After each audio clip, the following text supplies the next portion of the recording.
الحمد لله الحمد لله الذي هدانا لهذا وما كنا لنهتدي لولا أن هدانا الله أشهد أن لا إله إلا الله وحده لا شريك له وأشهد أن سيدنا وشفيعنا ومولانا محمدا عبده ورسوله صلوات الله تبارك وتعالى عليه وعلى آله وأصحابه وذرياته وأهل بيته وأهل طاعته وبارك وسلم تسليما كثيرا أما بعد فأعوذ بالله من الشيطان الرجيم بسم الله الرحمن الرحيم فلا تك في مرية مما يعبد هؤلاء ما يعبدون إلا كما يعبد آباؤهم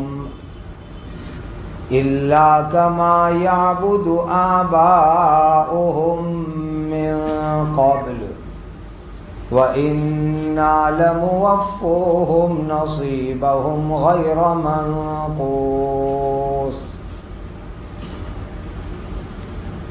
یہ سورہ ہود کی 109 نمبر کی آیت کریمہ ہے۔ اللہ سبحانہ و تعالی کے پاک ارشاد کا خلاصہ ہے،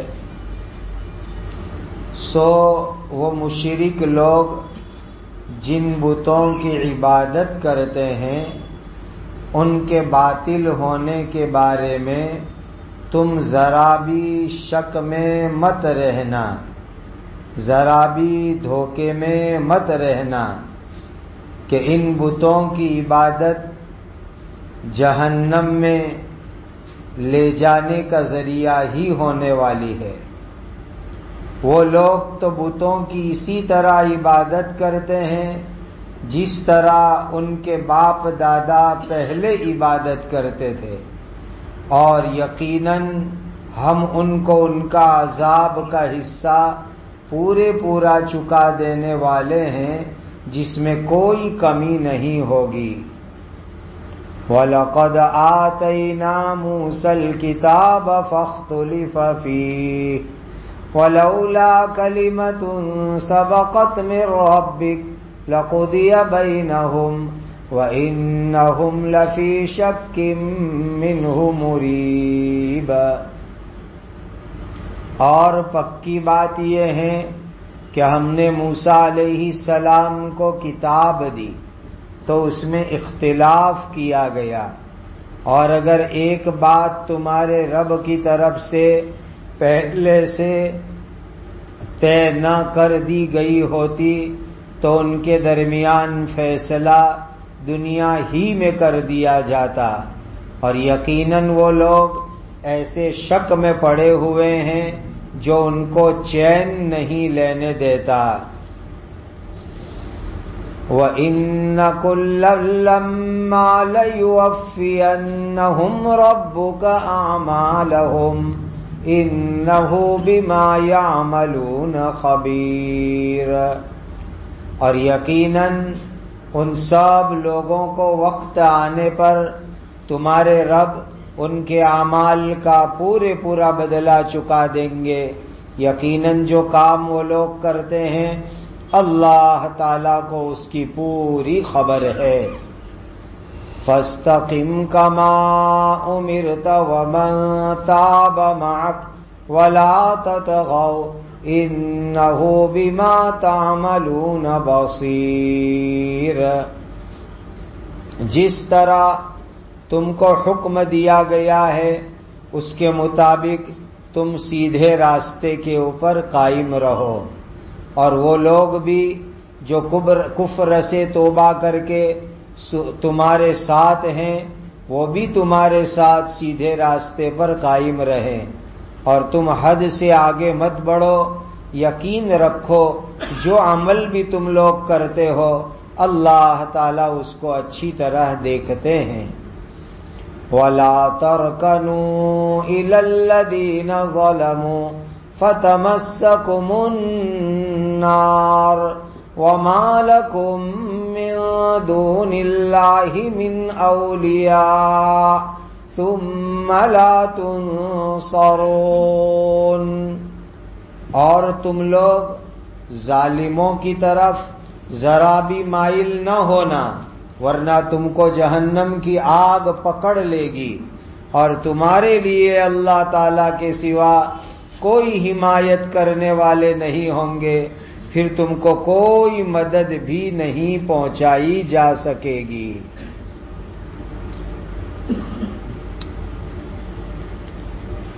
پہلی آیت میں ایمان والوں کو، مسلمانوں کو اللہ تعالی کی طرف سے توحید یعنی ایک اللہ کی عبادت کرنے کا حکم دیا گیا کہ جو لوگ دنیا میں بتوں کی عبادت کرتے ہیں، یہ بتوں کی عبادت بالکل غلط ہے۔ بتوں کی بندگی کرنا یہ انسان کو جہنم میں لے جانے کا ذریعہ ہے، اور یہ بتوں کی عبادت پرانے زمانے سے دنیا کے اندر ہو رہی ہے۔ حضرت شیش علیہ السلام اللہ کے ایک نبی ہے، حضرت آدم علیہ السلام کے بعد میں ہیں، حضرت نوح علیہ السلام سے پہلے ہیں۔ شیش علیہ السلام کے مبارک زمانے کے بعد دنیا کے اندر بت پرستی شروع ہوئی۔ اللہ تعالیٰ اس آیت کے اندر فرماتے ہیں کہ یہ مکہ کے کافر، عرب کے کافر، ان کے باپ دادوں کے زمانے سے یہ لوگ بت پرستی میں لگے ہوئے ہیں۔ اللہ تعالی ان کو ان کے عذاب کا پورا حصہ چکائیں گے، اور ان کو عذاب میں کوئی کمی نہیں ہوگی، اسی لیے کہ ایمان نہیں ہے، اسی لیے ہمیشہ وہ جہنم کی آگ میں جلیں گے، کبھی اس میں ذرہ برابر بھی کمی نہیں ہوگی۔ اللہ بت پرستی سے ہماری حفاظت فرماوے، جہنم کی آگ سے بھی اللہ ہماری حفاظت فرماوے۔ آپ کو اور مجھ کو ہمیشہ اللہ ایمان اور توحید پر قائم فرماوے۔ آگے والی آیت میں فرمایا اللہ تعالیٰ نے حضرت موسیٰ علیہ السلام کو تورات کتاب دی، بہت سے لوگ حضرت موسیٰ علیہ السلام پر ایمان لائے، اللہ کی پیاری کتاب تورات پر ایمان لائے، اور بہت سارے لوگ نبی کو مانتے نہیں تھے، نبی کو جھوٹا کہتے تھے۔ ہر زمانے میں ایسا ہوا کہ کچھ لوگ نبی کے ماننے والے ہوتے ہیں اور کچھ لوگ نبی کے مخالف اور ویرودھی ہوا کرتے ہیں۔ کچھ لوگ اللہ کے یہاں سے آئی ہوئی مبارک کتاب کو مانتے ہیں اور کچھ لوگ اللہ کی مبارک کتاب کا انکار کرتے ہیں۔ آج بھی دنیا میں بہت سارے انسان ہیں جو ہمارے پیارے آقا حضرت محمد الرسول اللہ صلی اللہ علیہ وسلم کو مانتے نہیں ہیں۔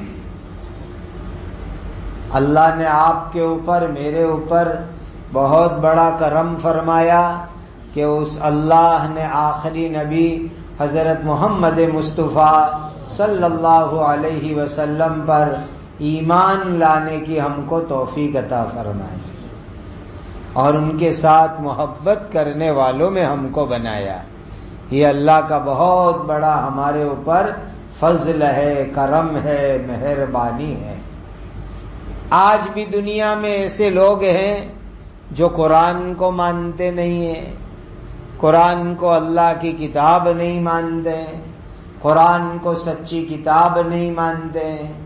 اللہ کا بہت بڑا کرم ہے کہ ہم قرآن کو اللہ کی کتاب مانتے ہیں، قرآن کو سچی کتاب مانتے ہیں، قرآن اللہ کے یہاں سے آیا ہے، اس پر ہمارا ایمان ہے۔ اللہ تعالی نے ایک بات فیصلہ فرمائی ہے کہ دنیا میں اللہ تعالیٰ پورا عذاب نہیں دیتے۔ پہلے زمانے کے اندر دنیا میں عذاب آتا تھا اور عذاب میں پوری پوری قوم کو اللہ تباہ کر دیتے تھے، ہلاک کر دیتے تھے، برباد کر دیتے تھے۔ پچھلی 7-8 مجلس میں آپ نے 7 نبیوں کے قصے سنے کہ اللہ تعالیٰ نے حضرت نوح علیہ السلام کی قوم کو پانی میں ڈبو کے ختم کیا، حضرت ہود علیہ السلام کی قوم کو آندھی طوفان میں ختم کر دیا۔ تو پچھلے زمانے میں ایسا ہوتا تھا کہ اللہ کی طرف سے بڑا عذاب آتا تھا اور اس عذاب کے اندر لوگ ہلاک اور برباد ہوتے تھے۔ وہ بھی ایک چھوٹا عذاب تھا، لیکن حضرت محمد الرسول اللہ صلی اللہ علیہ وسلم کے طفیل میں آپ کی برکت سے اللہ تعالیٰ اس امت کو بڑا عذاب دنیا میں نہیں دیتے ہیں۔ جیسے پچھلی امتوں پر بڑے بڑے عذاب آئے، ایسا بڑا عذاب اللہ تعالیٰ اس امت کو دیتے نہیں ہیں۔ چھوٹے چھوٹے عذاب آتے ہیں، چھوٹی کھوٹی تکلیفیں آ جاتی ہے، کبھی دھرتی کمپ ہو گیا، کبھی آندھی طوفان آ گیا، اور کبھی اور کوئی مصیبت، بیماری، بلا آ گئی۔ بڑا عذاب حضور کے طفیل میں اس امت کے کافروں کو بھی اللہ نہیں دیتے ہیں۔ گویا نبی کریم صلی اللہ علیہ وسلم کی رحمت ایسی ہے کہ کافروں کو بھی حضور کی رحمت نصیب ہو رہی ہے کہ اس کی برکت سے ان کے اوپر اللہ کا بڑا عذاب نہیں آتا۔ یہ خدا کا فیصلہ ہے کہ دنیا میں بڑا عذاب نہیں آئے گا، بڑا عذاب تو آخرت کے اندر آئے گا۔ اللہ تعالیٰ ہر کام کو دیکھتے ہیں، جو اچھا کام کرتا ہے وہ بھی اللہ دیکھتے ہیں، جو برا کام کرتا ہے وہ بھی اللہ تعالیٰ دیکھتے ہیں۔ اچھے کام کے اوپر خدا جنت دیں گے، برے کام پر خدا جہنم دیں گے، یہ اللہ کا فیصلہ ہے۔ آگے اللہ تعالیٰ نے ایک عجیب آیت بیان فرمائی، فَاسْتَقِمْ كَمَا أُمِرْتَ وَمَنْ تَابَ مَعَكَ وَلَا تَطْغَوْا إِنَّهُ بِمَا تَعْمَلُونَ بَصِيرٌ۔ یہ سورہ ہود کی 112 نمبر کی آیت ہے، لیکن اتنی بھاری بھرکم آیت ہے، وزندار آیت ہے کہ میرے اور آپ کے پیارے آقا حضرت محمد الرسول اللہ صلی اللہ علیہ وسلم نے فرمایا کہ سورہ ہود نے مجھ کو بڈھا بنا دیا، حضور فرماتے ہیں، اور اس سے مراد ہے یہ 112 نمبر کی آیت۔ اس آیت میں اللہ نے جو آرڈر دیا، جو حکم دیا، اتنا بھاری آرڈر اور حکم ہے کہ خود نبی کریم صلی اللہ علیہ وسلم فرماتے ہیں کہ اس کے بوجھ کی وجہ سے، اس کے بھار کی وجہ سے میں بوڑھا ہو گیا۔ دیکھو بعض مرتبہ آدمی جوان ہوتا ہے لیکن بڈھا جیسا معلوم ہوتا ہے۔ لوگ کہتے ہیں بھائی آپ جوانی 30-35 سال کی عمر میں اور بڈھے جیسے دکھتے ہو، تو کہا کہ بھائی بات جانے دو، میری جوانی کی عمر ہے لیکن میرے اوپر لوڈ اتنا ہے، بھار اتنا ہے، پورا گھر چلانے کا، امی کو دیکھنے کا، بچوں کو دیکھنے کا، فیملی کو دیکھنے کا اتنا لوڈ ہے میرے اوپر کہ جوانی کے اندر میں بوڑھا ہو گیا۔ تو ایکسٹرا اوور کیپیسٹی جب بوجھ آتا ہے آدمی پر تو آدمی بوڑھا ہو جاتا ہے۔ حضرت نبی کریم صلی اللہ علیہ وسلم کے لیے اور پوری امت کے لیے آیت بڑی بھاری آیت ہے۔ اللہ نے فرمایا کہ تم استقامت کرو۔ استقامت کا میننگ ہوتا ہے بالکل دین کے اوپر سیدھے سیدھے جم کے عمل کرو، ذرا بھی ادھر ادھر ہونا نہیں چاہیے۔ جیسا دین ہم نے بھیجا اس دین کے اوپر پورا سیدھے سیدھا جم کر کے مضبوطی سے پکا عمل کرو۔ اس کو استقامت کہتے ہیں۔ اب کسی بچے کو ٹیچر نے، ماسٹر نے، استاد نے کہا بالکل سیدھا بیٹھنے کا، تجھے ہلنے کا بھی نہیں، ادھر ادھر بھی نہیں دیکھنے کا، تو وہ بچے کے لیے تو ایک پیریڈ بھی جو ہے بڑی جیل ہو جا رہے۔ یہ تو پوری زندگی کا آرڈر ہے اللہ کی طرف سے کہ جو شریعت، جو لا، جو قانون، جو حکم ہم نے بھیجے ہیں اس کے اوپر پورا سیدھے سیدھا عمل کرو، ذرا بھی ادھر ادھر نہیں ہونا چاہیے۔ یہ استقامت اور شریعت پر جم کے عمل کرنا یہ بہت مشکل کام ہے، بہت بھاری کام ہے۔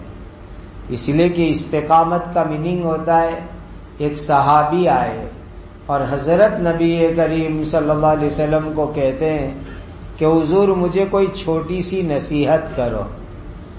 تو آپ صلی اللہ علیہ وسلم نے فرمایا قل آمنت باللہ ثم استقم، کہو کہ میں اللہ پر ایمان لے آیا اور اس کے بعد ایمان پر جم کے رہو۔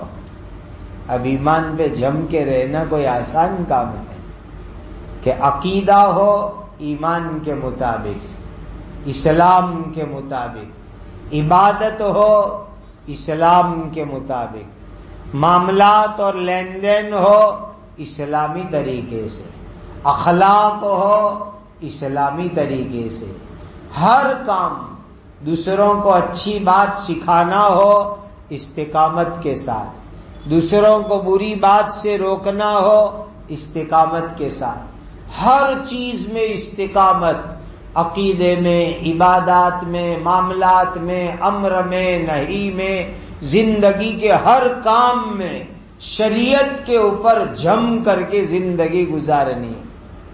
یہ بڑا ہارڈ کام ہے، بڑا مشکل کام ہے۔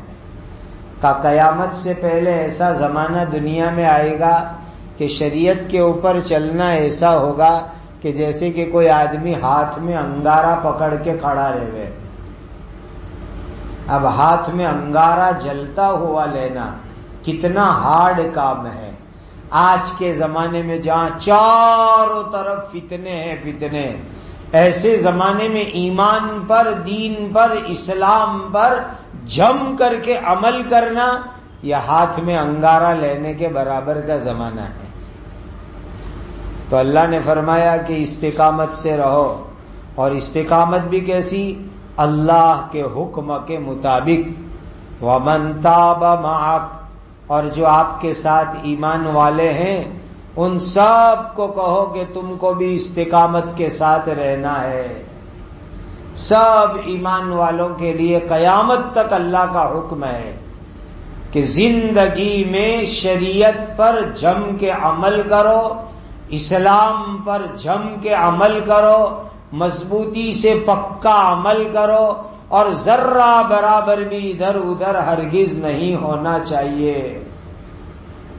اور شریعت کی بارڈر کراس مت کرو. ولا تطغوا، شریعت کی بارڈر ہے. دنیا کے اندر جو بارڈر بنی ہوتی ہے کہ بھئی جو گائیڈ لائن ہے، بارڈر لائن ہے، اس کو کراس کرتے ہیں تو جھگڑا ہو جاتا ہے. تو شریعت کی بھی ایک بارڈر ہے. جو شریعت کی، اسلام کی، ایمان کی بارڈر کو کراس کرے گا اللہ تعالیٰ ناراض ہو جائیں گے. اللہ تعالیٰ ایسے آدمی سے ناراض ہوتے ہیں کہ جو شریعت کی بارڈر کو کراس کرے. اس لیے فرمایا کہ شریعت کی بارڈر بالکل کراس نہیں کرنی. انہ بما تعملون بصیر، تمہارے ہر عمل کو اللہ تعالیٰ دیکھتے ہیں، خدا دیکھتے ہیں. آج دنیا میں آدمی کسی جگہ سی سی ٹی وی کیمرہ لگا رہتا ہے تو کرائم کرنے سے ڈرتا ہے، گناہ کرنے سے ڈرتا ہے، چوری کرنے سے ڈرتا ہے. لیکن اب تو ایسے ایکسپرٹ لوگ آ گئے کہ جو پہلے سی سی ٹی وی کیمرے کی چوری کرتے ہیں، بعد میں دکان کی چوری کرتے ہیں. سی سی ٹی وی کیمروں کو بھی برقع پہنا دیتے ہیں، اس کو بھی پردہ اور ماسک پہنا دیتے ہیں، اور پھر جو اپنے دھندے کرنے ہوتے ہیں وہ کرتے ہیں. لیکن یاد رکھو اللہ کی نظر سے کوئی چھپ نہیں سکتا، اللہ کی نظر سے کوئی پردہ نہیں کر سکتا. اللہ ہر جگہ دیکھتے ہیں، جہاں ہو اللہ دیکھتے ہیں. تنہائی میں ہو اللہ دیکھتے ہیں، ایکانت میں ہو اللہ دیکھتے ہیں. دل میں جو وچارتے ہو، سوچتے ہو، اس کو بھی اللہ تعالیٰ دیکھتے ہیں. انہ بما تعملون بصیر. آگے فرمایا کہ ظالموں کی طرف تمہارا جھکاؤ نہیں ہونا چاہیے، ظالموں سے دوستی نہیں ہونی چاہیے، ظالموں کی بات ماننی نہیں چاہیے، ظالموں کے کام کو پسند نہیں کرنا چاہیے، ظالموں کے کام پر خوش نہیں ہونا چاہیے، ظالموں کے ساتھ بیٹھنا نہیں چاہیے، ظالموں جیسا رہن سہن بھی نہیں ہونا چاہیے، ظالموں جیسی شکل صورت بھی نہیں ہونی چاہیے. ظالم لوگ کے ساتھ کوئی تعلق نہیں. حدیث میں نبی کریم صلی اللہ علیہ وسلم نے فرمایا کوئی مسلمان جانتا ہے کہ یہ ظالم ہے، پھر بھی اس ظالم کو سپورٹ کرتا ہے، اس ظالم کی مدد کرتا ہے، اس ظالم کو ساتھ دیتا ہے، تو آدمی ایمان سے نکل جاتا ہے.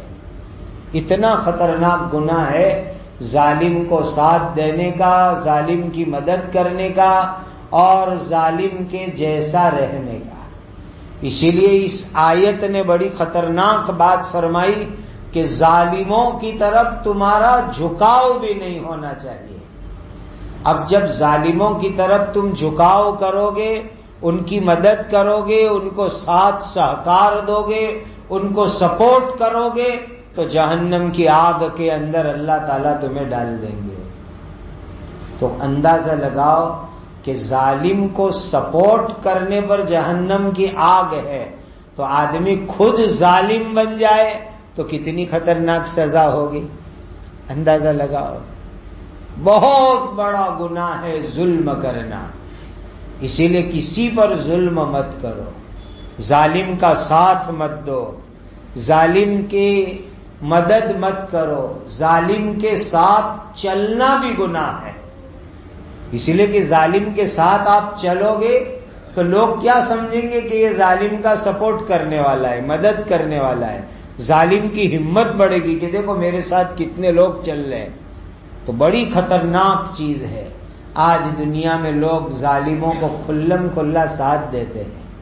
مظلوم کی مدد کرنے والا کوئی نہیں ہے، مظلوم کا ساتھ دینے والا کوئی نہیں ہے.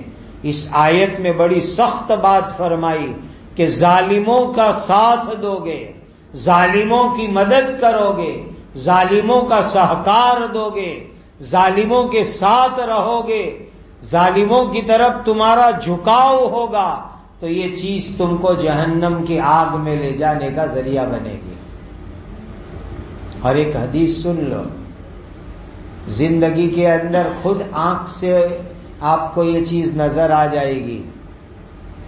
پیارے آقا حضرت محمد الرسول اللہ صلی اللہ علیہ وسلم نے فرمایا، اگر تم نے کسی ظالم کی مدد کی، ظالم کو ساتھ سہکار دیا، تو اللہ تعالیٰ اس ظالم کو تمہارے اوپر بھی مسلط کر دیں گے۔ آج اگر کسی ظالم کی مدد کی تو آگے چل کر ایسا دن آنے والا ہے کہ وہ ظالم تمہارے اوپر ہی ظلم کرے گا۔ اس دن تم پچھتاؤ گے کہ کہاں اس ظالم کی میں نے مدد کی تھی اور اس کو آگے بڑھا دیا تھا اور اس کو میں نے آگے چڑھا دیا تھا، آج تو وہ میرے اوپر ہی ظلم کر رہا ہے۔ تو جب یہ حالات سامنے آتے ہیں تو پیارے آقا صلی اللہ علیہ وسلم کی بات سمجھ میں آتی ہے کہ جس نے بھی ظالم کی مدد کی، اللہ تعالیٰ ظالم کو اسی کے اوپر مسلط کریں گے اور وہ اس کو تکلیف پہنچائے گا۔ اس لیے کبھی ظلم کا ساتھ نہیں دینا، ظلم کی مدد نہیں کرنی، ظلم کا سہکار نہیں دینا، یہ جہنم میں لے جانے کا ذریعہ ہے۔ اور جب اللہ ظالموں کی مدد کی نحوست میں جہنم میں ڈالیں گے تو کوئی مدد کرنے والا بھی نہیں ہوگا اور کوئی چھوڑانے والا بھی نہیں ہوگا اور کوئی بچانے والا بھی نہیں ہوگا۔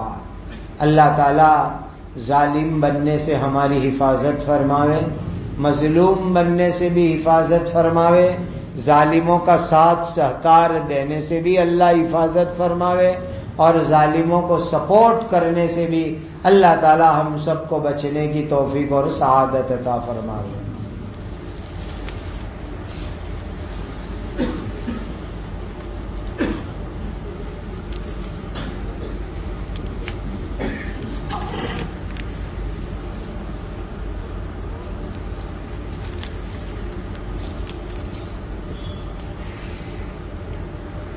ان کو کہنا کہ مل کے پوچھ رہے ہیں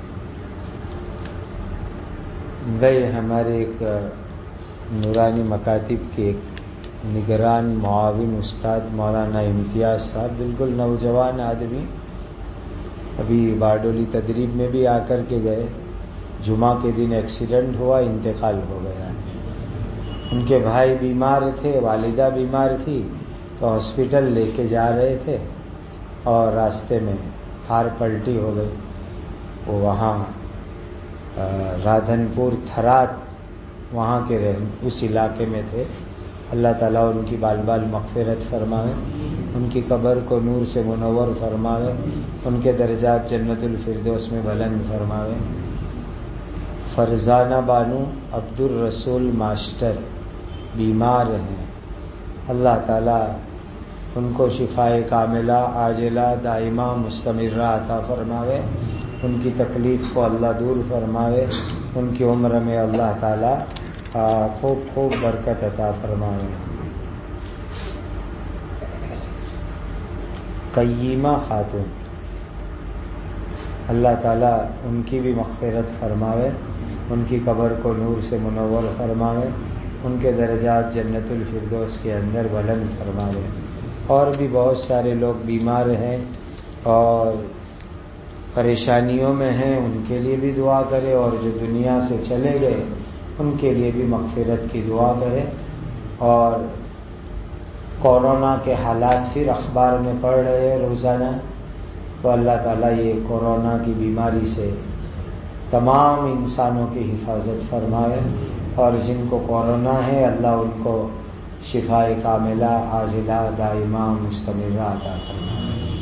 الحمدللہ رب العالمین، سبحان اللہ وبحمدہ سبحان اللہ العظیم۔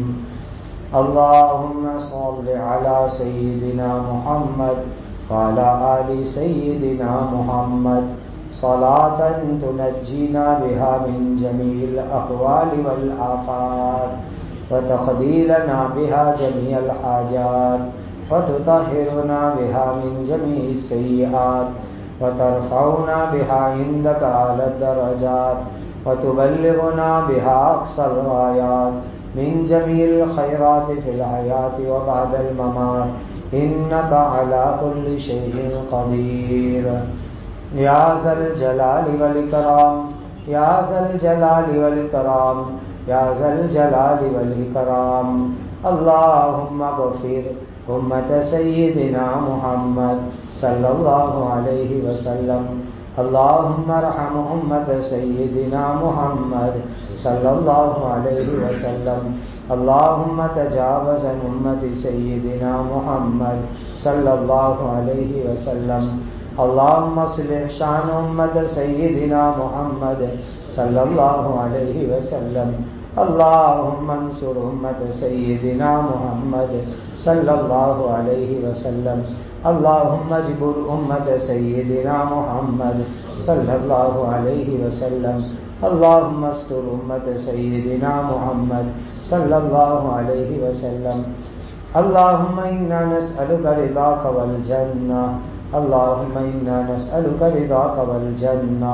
اللہم انا نسألک رضاک والجنہ ربنا آتنا فی الدنیا حسنة وفی الآخرة حسنة وقنا عذاب النار اللہم انا نسألک العافیہ ودوام العافیہ والشکر علی العافیہ اللہم انا نسألک العافیہ ودوام العافیہ والشکر علی العافیہ اللہم انا نسألک العافیہ ودوام العافیہ والشکر علی العافیہ اللہم انا نعوذ بک من الفتن ما ظہر منها وما بطن اللہم انا نعوذ بک من الفتن ما ظہر منها وما بطن اللہم انا نعوذ بک من الفتن ما ظہر منها وما بطن اے اللہ اپنے کرم سے ہمارے گناہوں کو معاف فرما اے اللہ اپنے کرم سے ہمارے گناہوں کو معاف فرما اپنے فضل سے اللہ ہماری مغفرت فرما اے اللہ ہر حرام سے ہماری حفاظت فرما ہر حرام سے ہماری حفاظت فرما آپ کو ناراض کرنے والے کاموں سے ہماری حفاظت فرما اے اللہ ہم سب کو آپ کا سچا پکا ولی بندہ بنا دیجیے اپنی ولایت محبت معرفت سے ہم سب کو مالا مال فرما دیجیے اے اللہ ہم کمزور ہیں آزمائش کے قابل نہیں ہیں عافیت کا معاملہ فرماؤ اپنوں اور غیروں کے شر سے حفاظت فرماؤ مکاروں کے مکر سے دشمنوں کی دشمناوٹ سے شریروں کی شرارت سے فتنوں کے فتنوں سے حاسدوں کے حسد سے اے اللہ ہم سب کی اپنے فضل اور کرم سے حفاظت فرما اے اللہ ہم کو اور ہماری قیامت تک آنے والی نسلوں کو کامل ایمان اسلام کی دولت سے مالا مال فرما زندگی کی آخری گھڑی تک اپنے دین کی مقبول خدمات کے لیے ہمیں قبول فرما لیجیے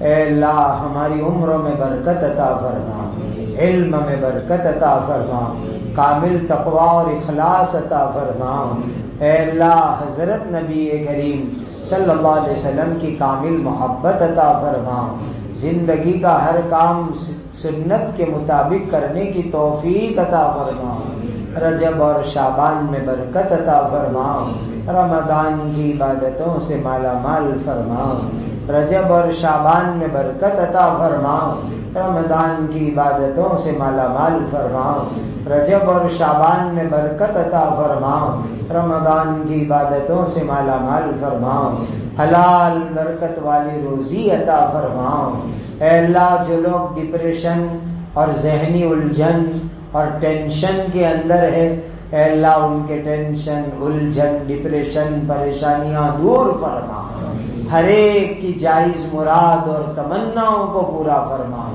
جن کو کینسر کی بیماریاں ہیں ان کو بھی شفا عطا فرما جن کو ٹی بی اور شوگر اور ہارٹ اور پریشر کی بیماریاں ہیں ان کو بھی شفا عطا فرما اے اللہ جن کے اوپر کورونا اور وائرس کی تکلیف ہے اے اللہ ان کو بھی شفا عطا فرما جو جس بیماری میں ہے ان کو شفا عطا فرما جو جس الجھن میں ہے اس کو نجات عطا فرما اے اللہ ہر ایک کی جائز مرادیں پوری فرما پیارے آقا حضرت محمد الرسول اللہ صلی اللہ علیہ وسلم نے جتنی خیر مانگی بتلائی ہمیں اور پوری امت کو عطا فرما حضرت نبی کریم صلی اللہ علیہ وسلم نے جن شرور سے پناہ چاہی اے اللہ ہماری اور پوری امت کی حفاظت فرماؤ.